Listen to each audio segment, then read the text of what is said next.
আমাদের মাস্টারমশাই যার কথা না বললেই হয় তরুণদা। তরুণদার গল্পটা ছোট্ট করে বলি বেশি, কারণ তরুণদা নিয়ে একটা ৬টা সিরিজ হয়ে যেতে পারে। তরুণদা আর্ট কলেজে যাওয়ার আগে ফুটবল খেলছে ফার্স্ট ডিভিশন। আর্ট কলেজে যাচ্ছে।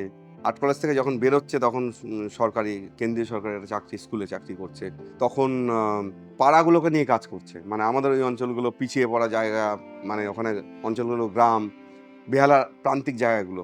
সেই ওই অঞ্চলের মানে প্রান্তিক মানুষ, মাইগ্রেন্ট লোক, বিহারি, বাংলাদেশি, তাদেরকে নিয়ে মানে তার ক্যানভাস ছিল 4 স্কোয়ার কিলোমিটার। সে এখনো তাই বলে। তবে প্রত্যেক দিন ওরকম করে মানুষ খোঁজে, একটা গানের দল বানাচ্ছে, একটা ছবি আঁকার দল বানাচ্ছে। নাটকে দিকপাল, আমরা জানি যে থার্ড ফর্মের নাটকে বাদল সরকার, তাকে নিয়ে একটা ওয়ার্কশপ করেছে 5 বছর ধরে। সেটা সেই একটা দল তৈরি করছে তরুণদা। তো এইরকম একটা মানুষ মানে পরশ পাথর নিয়ে ঘোরে। যদি আমি এখনো লোহা আছি, এখনো সেই পরশ পাথরের ছোঁয়াটা প্রত্যেক দিন পাই।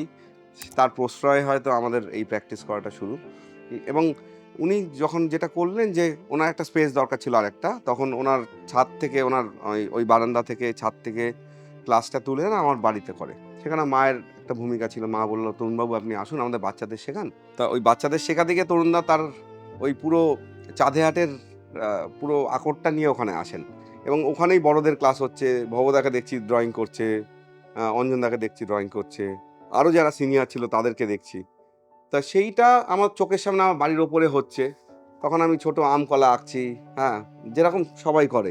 এখনো তরুণদা বিনা পয়সায় ক্লাস করান। সেটা একটা অদ্ভুত মানুষ, মানে এইরকম মানুষ পেয়েছি বলেই হয়তো আমাদের চাঁদে হাট হয়েছে, কারণ আমরা একসাথে থাকবো, একসাথে কাজ করবো, এটাই ছিল আমাদের মোটো।